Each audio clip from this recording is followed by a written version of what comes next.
Pichincha Universal, generando noticias. Querido David, muchísimas gracias por acompañarnos.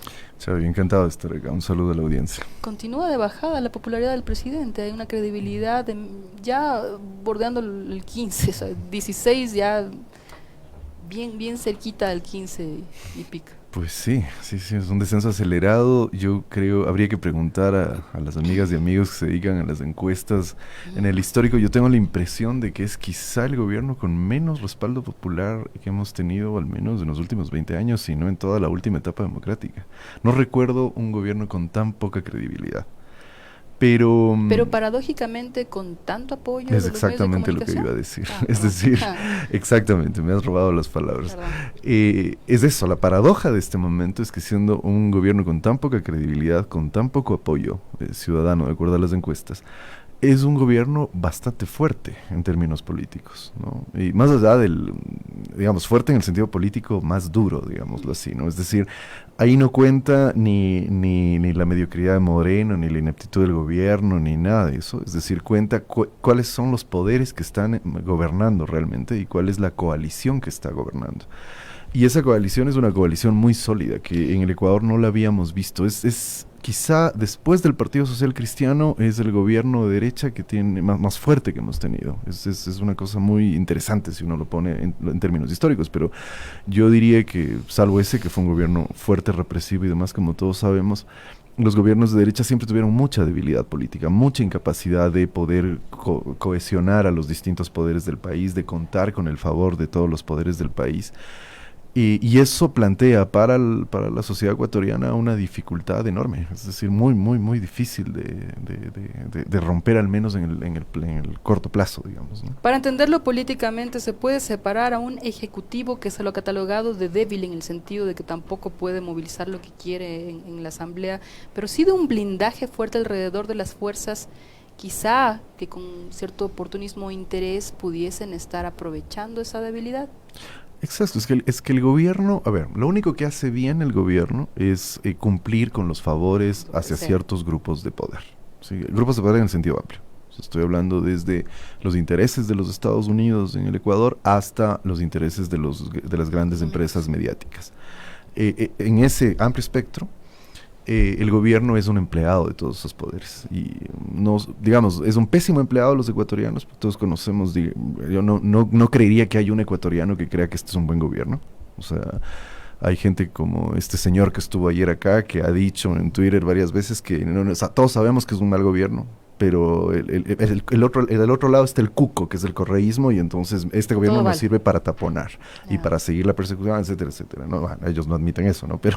Pero frente al cuco casi, nos quedamos con uno de los peores gobiernos que hemos tenido, porque evita que regrese el cuco. Entonces, me parece que el problema ahí radica en que se quejan mucho de que hay que salir del debate correísmo-anticorreísmo, pero quienes lo cultivan todos los días son el gobierno y esos poderes para los que el gobierno sirve. Eso es la paradoja de la democracia, o sea, ¿es una eso no es trampa democrático. o un talón de Aquiles? Perdón que te interrumpa y me acelere en el análisis, porque esto de que el resto de los ecuatorianos queremos ya seguir mirando para adelante, sí, con objetividad, ver qué estuvo bien, qué estuvo mal, qué no se puede repetir, hacia dónde vamos a caminar, no dejan ciertos actores, en efecto, que a lo que le temen es al regreso de un Rafael Correa. Eso está claro. Pero el problema es, no sé si es que ellos estarán notando que a ratos más bien están alentando ese perfil, están desarrollando o sea, están configurando, por ejemplo, la oposición a este gobierno con tanta resistencia solamente en un actor. Sí, pero eso tiene una razón de ser, digamos, ¿no? Claro, primero, en un primer momento uno podría decir que era el buen negocio para poder tomarse el Estado, es decir, exacerbar los temas de corrupción, todo lo que han hecho. Era un buen negocio para tomarse el Estado. La pregunta sería, bueno, ¿por qué siguen? Es decir, ya sacaron al correísmo del poder, lo han debilitado, ¿por qué siguen, no? Y me parece que hay dos razones. O sea, la primera es porque, más allá de que han logrado debilitar al correísmo, no han logrado volverlo una fuerza política minúscula. O sea, el correísmo sigue pataleando, digámoslo así, ¿no? Sigue representando además a una buena porción de la población que, a pesar de todo, se sigue identificando con el correísmo. sigue siendo una fuerza política importante, y ahí está de esas paradojas. Es una maravilla, pero es como funciona la democracia burguesa, para decirlo así. Produce estas paradojas, o sea, es decir, una fuerza política importante. No, pero además, una fuerza política importante como esa no tiene capacidad de representación política y canales de representación política adecuados por el bloqueo institucional que hay, ¿no? Sí. El bloqueo mediático, por todo lo que han hecho.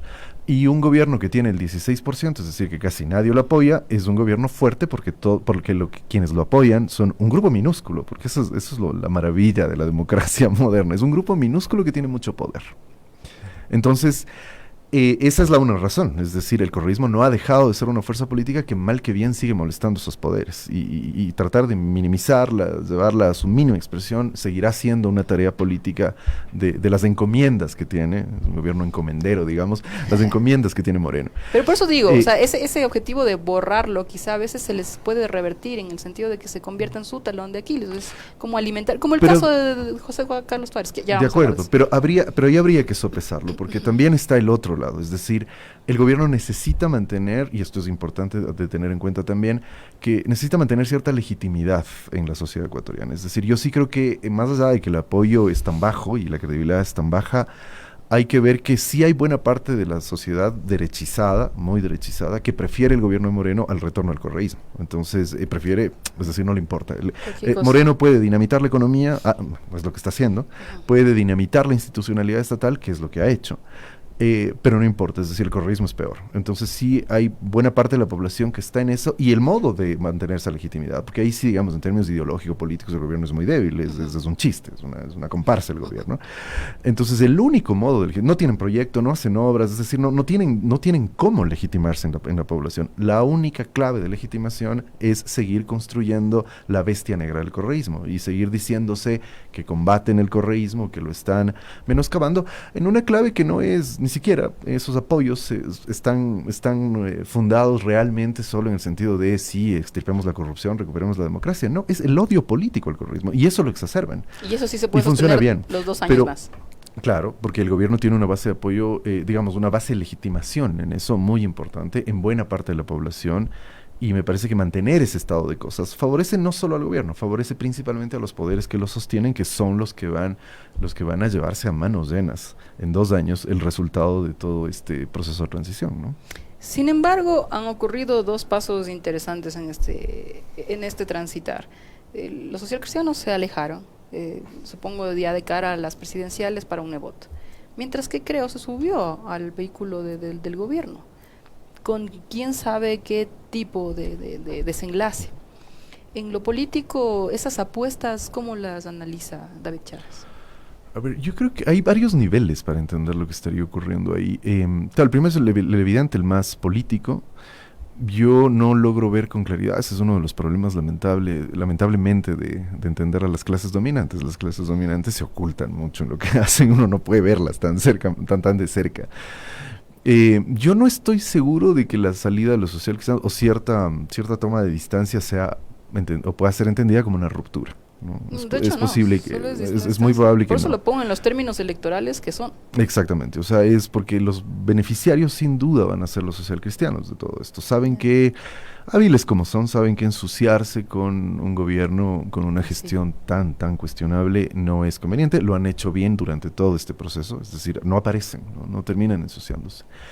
Lo de Creo, en cambio, a mí me parece que se explica en términos políticos porque Creo quedó fuera del reparto, pues, ¿no? Es decir, Creo, yo lo he sostenido en este mismo micrófono varias veces, uno de los fenómenos políticos más interesantes de la implosión del Estado creado durante la Revolución Ciudadana es que esa forma de Estado creó un campo político distinto, y la única fuerza política que intentó convertirse en algo así como la contraparte de derechas de Alianza País en aquella época, entendiendo las nuevas reglas del juego, de esa forma distinta, de ese nuevo campo de la política, fue Creo, y cuando ese nuevo campo político que estaba apenas emergiendo, etcétera, implosiona por estos 2 años, Creo se queda en una muy mala situación, igual que Alianza País. Eso es muy significativo, ¿no? Es decir, las otras fuerzas, las del viejo orden político, son las que resurgen, y estas que serían como que las 2 fuerzas políticas más importantes de ese intento de un orden político emergente, colapsan, ¿no? Creo se queda, además, en ese colapso, Creo se queda sin pan ni pedazo, porque los que se reparten el país son otros sectores, y Creo queda por un buen tiempo fuera del reparto. El último reacomodo de la Asamblea Nacional muestra que efectivamente Creo entró también, pero me parece que es casi una medida desesperada de Creo, de no quedarse fuera de la disputa política que se va a dar entre las derechas. Yo diría que muy probablemente el escenario político de 2021 es una disputa entre distintos sectores de derecha que me parece que además está ligada a la disputa entre ciertos sectores dominantes del Ecuador, ciertos grupos empresariales que tienen intereses contrapuestos, que me parece, sobre todo ahí, muy brevemente, por eso mandaría una discusión más larga, pero me parece que, sobre todo, y voy a tomar ahí como punto de referencia, la salida de Pablo Campana del gobierno, me parece que podría estar dando cuenta de ciertas fisuras en los apoyos del sector empresarial, porque es un tanto lógico, o sea, el modelo impulsado por el correísmo favorecía a ciertos grupos como el de Isabel Noboa, que están más anclados en el capital productivo y en el capital comercial, que el capital comercial dirigido al mercado interno. Es lógico que ellos podían de alguna manera coquetear con los neoliberales por algún tiempo, pero en el modelo neoliberal las medidas económicas además favorecen principalmente al capital financiero. Y entonces, es de hecho quienes han tomado el mando de la economía son los banqueros, es decir, casi de manera directa en el gobierno. Y eso al final de cuentas puede haber ciertos momentos de pactos muy interesante, puede haber ciertos momentos donde todos los grupos empresariales se sienten beneficiados, pero cuando empieza a producirse una situación de crisis como la que estamos viviendo, o de recesión, o de decrecimiento, lo que fuese, es muy probable que eso genere ciertas rupturas entre los grupos de poder que se van a traducir en los grupos económicos, digamos, ¿no? Que se pueden traducir además en la disputa política que podríamos ver en el 2021, ¿no? O sea, malos repartos, disputa de intereses, pelea por ciertos negocios podrían generar algunos elementos interesantes en la siguiente disputa. Sin duda, derechas. Pero el campo de la política está en la cancha de las derechas, eso es evidente. Ahora, lo que sí podría decir un Guillermo Lasso es, a ver, mi guión está tal cual cumpliéndose. La consulta popular, el tema de la ley de comunicación abajo, el tema, bueno, hay una cantidad de elementos que estaban dentro de esa agenda, que por supuesto concluye o desemboca en uno de los mayores favorecimientos a las utilidades de la banca en los últimos tiempos. Bueno, ese tema además, esa es una de las muestras de que la banca está al mando, es decir, la banca se está beneficiando en una situación de recesión, de dificultades económicas, la banca se beneficia.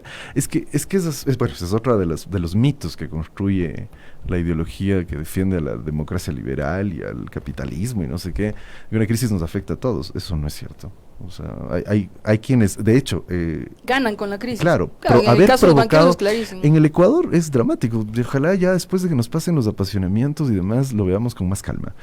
En el Ecuador hemos visto con claridad cómo los intereses económicos de ciertos grupos pueden conducir a una crisis, lo que han dicho muchos economistas, una crisis autoinducida, una crisis provocada. Nos condujeron a una crisis por los intereses de ciertos grupos económicos y el país sigue ciego frente a eso. Es dramático en realidad. Y esa era la otra pregunta, ¿cuál es el margen de tolerancia? Ya las Galápagos, para otros medios ya pasó ese tema, nosotros lo hemos revivido y lo mantenemos vigente por las consideraciones que tiene Galápagos, pero ni Galápagos impactó en el ecuatoriano. Mira, el Ecuador violó el derecho de asilo de una manera vergonzosa a nivel mundial cuando sacó a Assange de la embajada, y aquí no pasó nada. Bueno, es que lo demonizan como hacker, está bien que haya salido, ¿para qué vamos a pagar un hacker? Además, la vergüenza a nivel mundial que esto supuso, es decir, han ocurrido un sinnúmero de cosas muy graves. Mira la crisis carcelaria, es decir, además hay problemas todos los días en el Ecuador. Y uno siente como el Estado no funciona, empieza a no funcionar, hay un montón de problemas. No tenemos un gobierno capaz de afrontar eso. Pero sin embargo, claro, insisto, quienes tienen el control de esto y quienes van a mantener además la disputa en ese nivel son las derechas, son los grupos de poder, son las clases dominantes y obviamente no hay contraparte, ese es el problema. O sea, no hay una contraparte política que sea capaz de enfrentar con algo más de solvencia al programa neoliberal. ¿Y no lo habrá? Porque no le veo un tope al llamado correísmo, que la etiqueta me disgusta en función de la descalificación que se ha logrado muy estratégicamente atando esta corriente a, si le puede llamar corriente a un personalismo, a la corrupción. O sea, el correísmo tiene la posibilidad de convertirse en la única fuerza capaz de enfrentar realmente el programa neoliberal. las izquierdas más tradicionales están en una situación muy comprometida en la que lamentablemente tampoco veo, o sea, digamos, me parece que en ambos lados pasa lo mismo, ¿no? El correísmo tiene posibilidades, pero está debilitado. Las izquierdas tradicionales nunca han tenido mucha fuerza política, ahora la tienen menos porque además la factura del compromiso que hicieron con este gobierno para llevar adelante la desinstitucionalización del país. No olvidemos que el Consejo de Participación Ciudadana estuvo representado principalmente por gente vinculada a los sectores de las izquierdas tradicionales.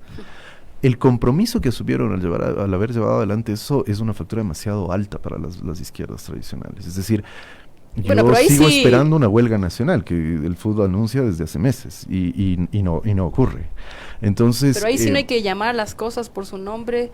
Le decimos algunos fake left, la falsa izquierda.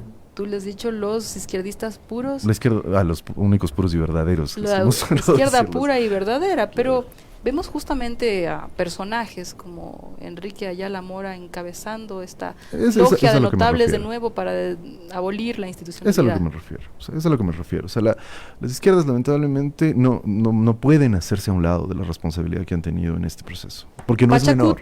Movimientos indígenas, sindicatos, esa izquierda tradicional, toda popular. Toda esa izquierda tradicional, porque además estuvieron en el centro de la desinstitucionalización de este país.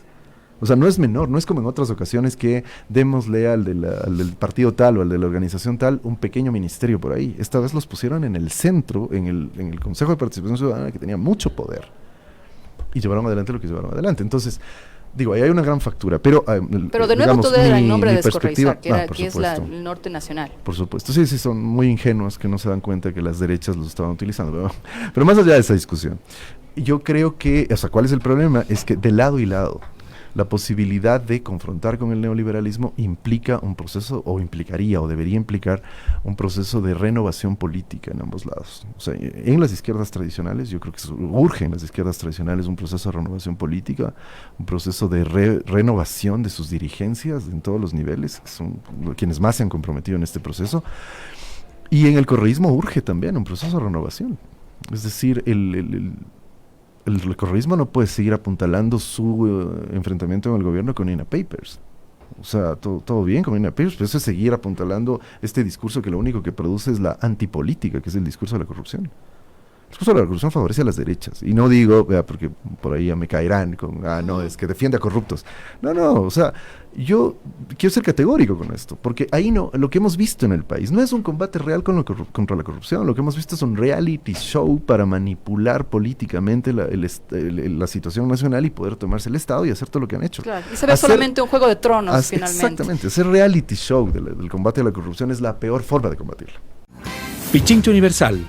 Aquí se escuchan bien las noticias.